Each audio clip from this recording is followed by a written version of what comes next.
जय हिंद दोस्तों। आज छोटी सी एक जानकारी है और उसके बारे में बहुत सारे यूट्यूब वीडियो बने हैं, बहुत सारी बातें हैं। सबके अपने अपने सुझाव होते हैं, सबके अपनी अपनी बातें होती हैं। तो उसी परिप्रेक्ष्य में एक बात मैं और कहना चाहूँगा, और जो आप लोग बैठे हैं आप लोग भी ध्यान से सुनो कि हम जो आज बात करेंगे असफलता को लेके करेंगे। जो ये फेलियर है, असफलता या फेलियर जो होता है वो सबको पता है। हर व्यक्ति असफल होता है, हर व्यक्ति को क्या है असफलता का मुंह देखना पड़ता है। ये बहुत आवश्यक चीज़ है, बहुत ही ज़्यादा आवश्यक। जब आपके जीवन में असफलता आती है, यानी आप फेल होते हैं किसी भी चीज़ में, ऐसा नहीं कि केवल एग्जाम में, आप किसी भी चीज़ में फेल हो रहे हो, आप वहाँ से सीखते हो। ठीक है, आप वहाँ सीखते हो। अब इसमें जो सीखने वाला शब्द है ये बहुत इंपॉर्टेंट है। आप कहीं फेल हो गए, आपने कुछ सीखा ही नहीं, तो आप हमेशा आगे जाके भी असफल होते रहोगे।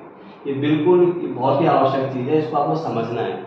यानी अगर आपका, जैसे आपने पीसीएस दिया, उत्तराखंड पीसीएस दिया, यूपी पीसीएस दिया, आईएएस का एग्जाम दिया, ठीक है, आपने पटवारी दिया, आपने वीडियो का एग्जाम दिया, आपने एनटी का एग्जाम दिया, और ऐसे बहुत सारे आपने ग्रुप सी के एग्जाम दिए, ठीक है ना।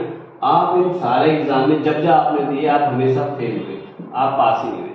इसका मतलब ऐसा स्टूडेंट जो लगभग ये सारे एग्जाम देता है और वो फेल हो रहा है लगातार, इसका मतलब सीधा ये है कि क्या है, फेल होने के कारण से थोड़ी क्या है, वो ध्यान नहीं दे रहा है, वो सीख नहीं रहा है, ठीक है ना। यानी वो कहीं ना कहीं अपनी लाइफ में क्या है, सेटिस्फाई है, कहीं ना कहीं वो सेटिस्फाई है कि चलो ठीक है, नहीं हो, दूसरा करता हूँ, ऐसा करते करते, लेकिन वो क्या है, गलतियों पे ध्यान नहीं दे रहा है, यानी अपने को एनालाइज नहीं कर रहा, अपने को विश्लेषण नहीं कर रहा है कहाँ गलतियाँ हो रही हैं, ठीक है ना। आप में से बहुत सारे बच्चे ऐसे होंगे जो उत्तराखंड में ग्रुप सी का एग्जाम देते हैं और उनके 70+ मार्क्स आते हैं, लेकिन कट ऑफ जाती है 76, आप रह गए 75.25, इस पे आप अटक गए। लास्ट ईयर 2012 या उससे पहले का, उससे बाद का जो एक तहसीलदार का पेपर हुआ था, तो यहाँ से 3 बच्चे थे मेरे यहाँ से, जो क्या है उसमें 89 कट ऑफ गई थी, और उसमें से वो बच्चे क्या थे, लगभग 88 ऐसा समथिंग पे, 88.75, 88.50, ऐसी कंडीशन में, पॉइंट्स में जो बच्चे रखे थे, उनका कारण ये था। लेकिन उन तीनों बच्चों ने बाद तैयारी छोड़ दी, मतलब वो इतने बड़े दायरे पे आ गए थे और उन्होंने तैयारी छोड़ दी। ये सबसे नेगेटिव पॉइंट होता है।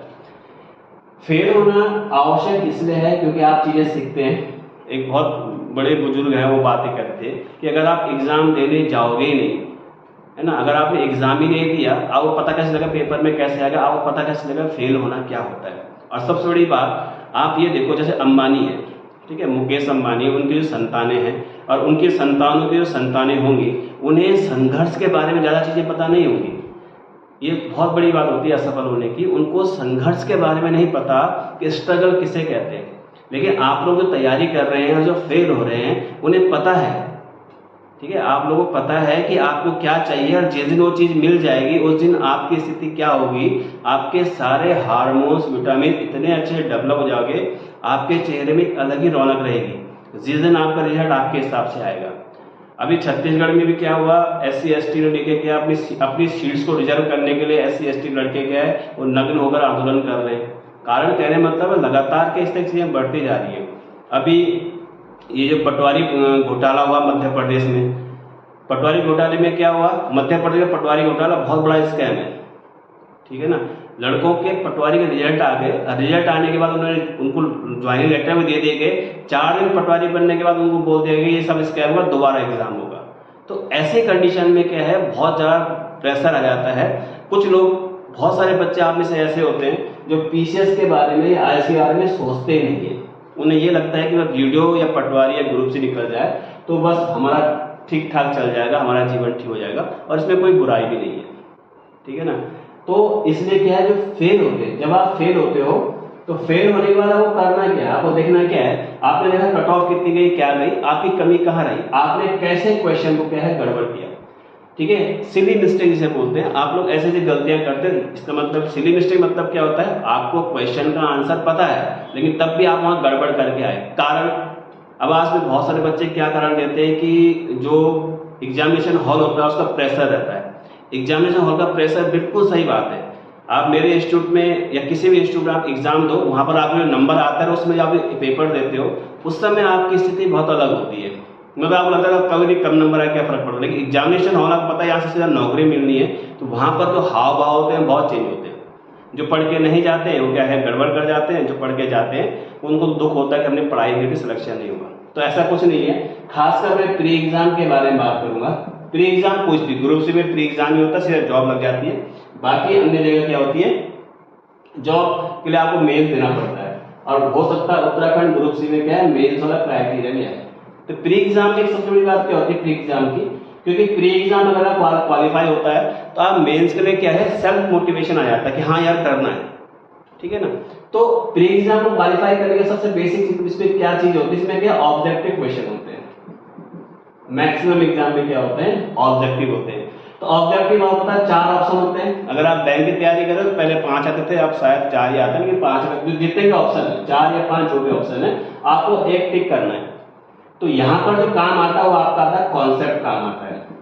कॉन्सेप्ट मतलब आपने सब टॉपिक को बहुत अच्छे से पढ़ाई करी है, इसीलिए मैं लास्ट वीडियो में कहा था कि आपको क्या है 8 से 9 मंथ में क्या है आपका जॉब बन जाएगा। जिस प्रकार 9 मंथ में क्या है एक बेबी का जन्म होता है, एक नया बच्चा बनता है, ऐसे अगर 8-9 महीने आप ईमानदारी से, ईमानदारी क्या है 365 into 6 आवर, ठीक है ना, सिर्फ 8 से 9 महीने पढ़ना है, नौकरी लग जाएगी। नहीं लगेगी मेरे पास आना, मैं बताऊंगा कैसे करना है। अगर आपको विश्वास नहीं है, ऐसा यहाँ पर बहुत सारे बच्चों को हुआ था। यहाँ से मेरे यहाँ से लास्ट टाइम एक दरोगा निकली थी, उसमें महिलाओं की पोस्ट आई थी। उस लड़की ने 8 महीने के अंदर दरोगा निकाला था, ठीक है ना, वंदना नेगी नाम है। तो 8 मंथ के अंदर उसका क्या निकला था, दरोगा निकला था, उसके बहुत अच्छे नंबर आए थे। तो ये सीधा सीधा इसका ऑब्जेक्टिव है, यानी आपको क्या करना है, एनालाइज करना, इस तरह से पढ़ाई करनी है। तो फेल होने से फर्क नहीं पड़ता है, ठीक है ना। फेल होने का मतलब ये है कि आप किसी और चीज के लिए बने हो, और बहुत ही बेहतर चीज है, बहुत ही बेस्ट चीज है। ईश्वर ने आपके लिए सबसे बेस्ट छोड़ा है। वीडियो में फेल हुए कोई बात नहीं, आगे के एग्जाम की तैयारी करो, लेकिन आपको ये पंचवर्षीय योजना नहीं बनानी है। आप लगातार फेल हो गए, तैयारी करते करते 4 से 5 साल हो गए, आपको 4 साल 5 साल 6 साल पढ़ते पढ़ते हो गए, इसका मतलब आपकी डायरेक्शन सही नहीं है, ठीक है ना। आप सही डायरेक्शन में पढ़ाई नहीं कर रहे हो, सही गाइडेंस में पढ़ाई नहीं कर रहे हो। और दूसरा, जिन लोगों को 4 से 5 साल या 6 साल या 3 साल पढ़ते पढ़ते हो जाता है, उन्हें लगता है हमें बहुत एक्सपीरियंस हो गया, हम बहुत कुछ जानते हैं, ठीक है ना। तो वो भी क्या है, भ्रम में रहते हैं।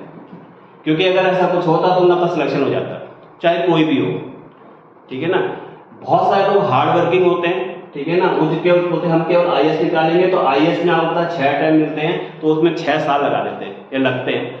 तो बेसिकली क्या है, जब आपने मेहनत करी है, तैयारी करी, तो आपको लगता है कि नहीं यार यही होना चाहिए, वो अपना एक फिनोमेना क्रिएट होता ही होता है, उसमें कोई बड़ी बात या बुरी बात नहीं है।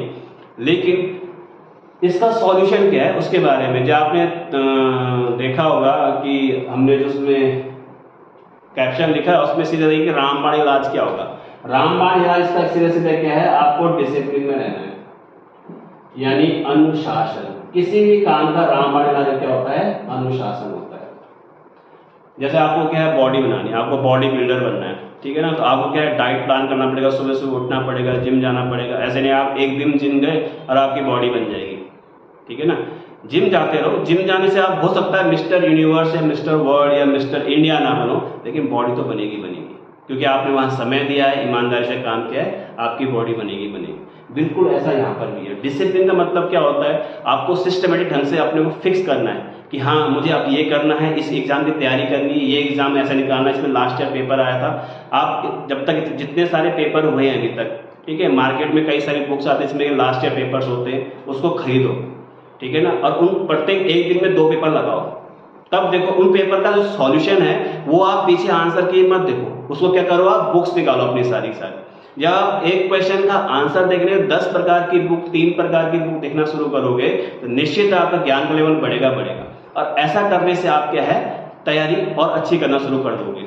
हमारे गुरुजी कहते थे कि जो बैठना जानता है, जो बैठना जानता है उसका सिलेक्शन पक्का है।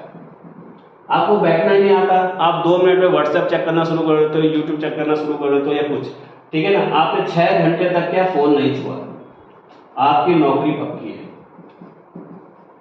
अगर आपने डिसाइड करना शुरू कर दिया कि मुझे फोन नहीं छूना है 6 आवर तक, 7 आवर तक, 8 आवर तक, आपकी नौकरी पक्की है। मेरे यहाँ लाइब्रेरी में बच्चे बैठे हुए हैं, ठीक है ना, ये बच्चे क्या करते हैं, बच्चों में देखता है ये लोग भी यही काम करते हैं, ठीक है ना, क्योंकि वहाँ कैमरे लगे, सब दिखता है कौन कितना फोन चलाता है, पता लग जाता है कि कौन फोन पे चला रहा है। अब फोन पे अगर यूट्यूब वीडियो देख रहे हो तो समझ में आता है, वो भी दिखता है हमें यूट्यूब में क्या देख रहा है। ऐसा नहीं कि यहाँ बैठ के पॉन देख रहा है, यहाँ आज तक कभी ऐसा नहीं हुआ ना कभी होगा, क्योंकि यहाँ पर हमें सिंसियर बच्चे आते हैं। तो सीधा सीधा ये है कि आप कहाँ अपना समय खराब कर रहे हो। डिसिप्लिन का मतलब ये है कि अगर आपको 4 बजे उठना तो 4 बजे उठना है, कितने, एक साल तक, 365 डेज तक, और 4 बजे उठ के आपको क्या पढ़ाई करनी, अपना कोई सा भी टाइम टेबल बनाओ। आपको रात को पढ़ने का था, रात भर पढ़ाई करो, कोई दिक्कत नहीं, लेकिन वो टूटना नहीं चाहिए। किसी की शादी हो, किसी को कुछ बहुत बड़ी कोई आपदा आ गई तो आप उसको ब्रेक कर सकते हो, लेकिन उसको इस हिसाब से चलो कि आपको कॉन्फिडेंस रहे कि यार मैं इसे रिवाइज कर सकता हूँ।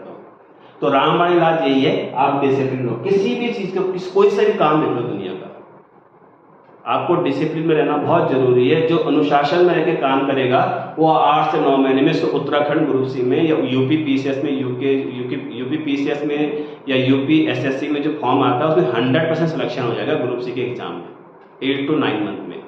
उत्तराखंड समीक्षा अधिकारी आ रहा है, उसमें भी सिलेक्शन का यही तरीका है, ठीक है। आपको बहुत सारी बुक्स के बारे में, ये बुक्स पढ़ो, बुक्स पढ़ो, उसके बारे में बताऊंगा कौन कौन सी बुक्स पढ़नी चाहिए, लेकिन फिलहाल आप क्या है, माइंड सेट कर लो कि आपको सिलेक्शन लेना है। उसके लिए सबसे बेस्ट तरीका क्या है, आप डिसिप्लिन में रहो, एक नियम बनाओ, उसी को फॉलो करो, निश्चित 100% आपकी जॉब लग जाएगी, 100%, ऐसा हो ही सकता, ठीक है ना।